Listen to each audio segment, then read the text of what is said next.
هاي يا حلوين، ازيكم؟ كل سنة وانتم طيبين. بدأنا بقى نخش كده في جو الشتاء وديكورات راس السنة. تعالوا اوريكم كده ديكور جديد انا عملته في البيت. طبعا انتوا عارفين ان انا بحب جدا اجدد في الديكور واغير واعمل كده اشكال حلوة. فعايزة اوريكم كده عملت شكل الدفاية دي. شايفين بأقل تقريبا الامكانيات اللي ممكن حد يعني يلاقيها وتكون موجودة ومتوفرة، لان عارفة ان دي اكتر مشكلة بتقابل اللي بيشتغل هاند ميد، ما بيلاقيش الخامات. فانا حاولت الاقي خامات سهلة ورخيصة ونلاقيها كلنا ونعرف نجدد بيها. لو اول مرة بتشوفوا القناة ما تنسوش تعملوا لايك وشير وسبسكرايب، ويلا بينا نبدأ الفيديو.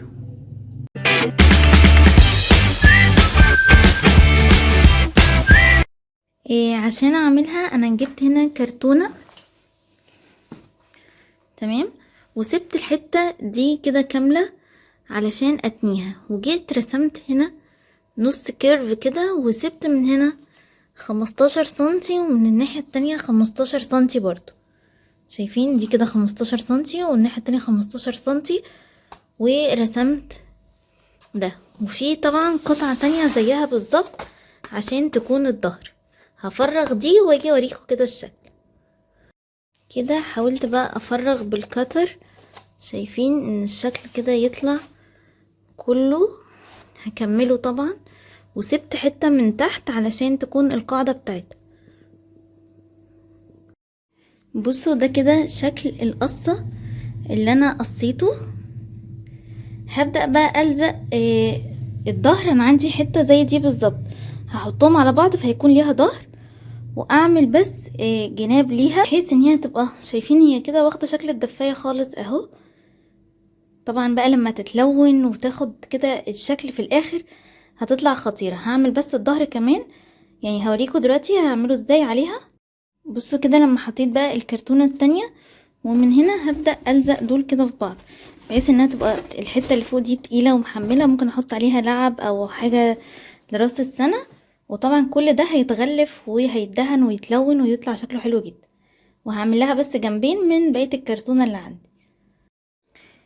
هنا جبت بقية الكرتونة وحاولت كده ان انا احطه يكون جناب ليها يعني.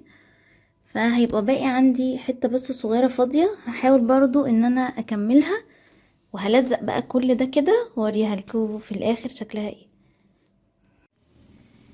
كده بعد بقى ما لزقت كل الاجزاء وعملت لها الجوانب. وهبدأ يعني بصوا من فوق هنا بقت دبل، فممكن تشيل حاجة يعني نحط عليها لعب او ديكورات. ومن كل ناحية خلاص ظبطتها. انا مش عامله لها قاعده، اللي عايز يعمل طبعا عادي يعني، بس انا عاملاها ديكور كده لراس السنه وهشيلها على طول.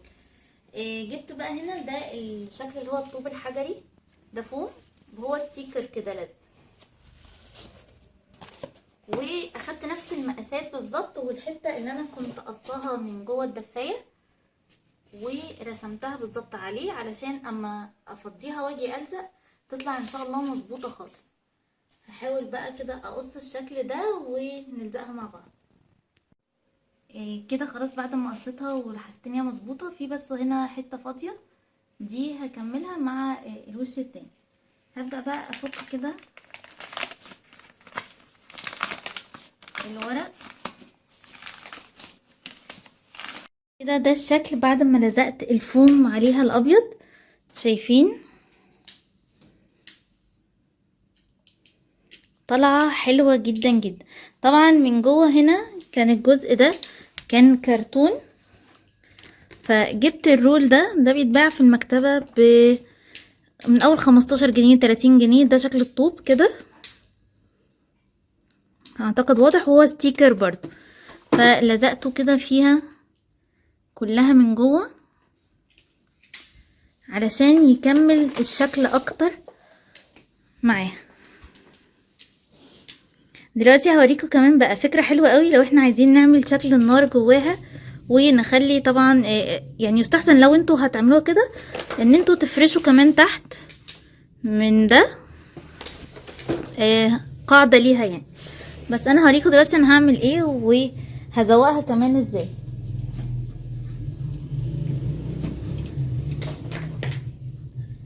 بصوا انا اول حاجة عايزة احط جواها كده كرتونة علشان ترفع لي النار اللي انا هعملها شوية.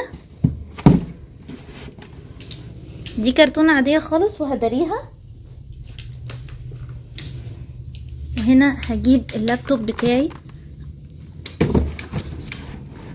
ومشغلة فيه. بصوا شكل النار تجنن. اي بقى عندكم قماش غامق، طرحة، اي حاجة تقدروا تداروا بس.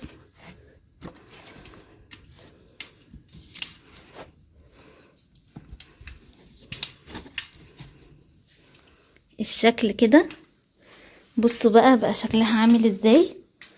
طبعا انا بس عشان الاضاءة عندي عالية فباين اللابتوب ان هو ازرق شوية، لكن طبعا هو ده شكل النار والصوت بتاعها حلوة جدا. هزوقها بقى وهوريكم كده في الاخر شكلها بعد الديكورات بتاعة راس السنة. ده كده بقى شكلها بعد ما خلصتها خالص. حطيت عليها كده شوية من الديكورات، فرع اخضر، صنوبر، سنو مان، وبصوا شرابين كده. وعايزه اقول لكم بقى الفكره اللي ادت كمان روح قوي قوي قوي للموضوع. انا حاطه ده اللابتوب بتاعي شايفين بس، ومغطيه هنا بس باي قماشه سودا، طرحه سودا، اي حاجه عندكم يعني. بس بصوا بقى المنظر كده كله خطيره، مع كمان بقى الصوت بتاع النار، مع كل حاجه. طبعا مع بقيه الديكورات انا لسه بكمل يعني. انا حطيت بس هنا الشجره ولسه فاضيه. بس هكمل بقى الديكورات كلها، وطبعا هوريكم كده ديكور البيت لما هخلصه. وبرضه هنعمل افكار تانية هاند ميد كتير للديكور. يا رب يكون الفيديو عجبكم واستفدتوا منه واخدتوا افكار بحاجات رخيصة جدا ان احنا ممكن نعمل ديكور شكله غالي وشكله كيوت قوي في البيت ونغير. اشوفكم على خير في فيديو جديد. باي باي.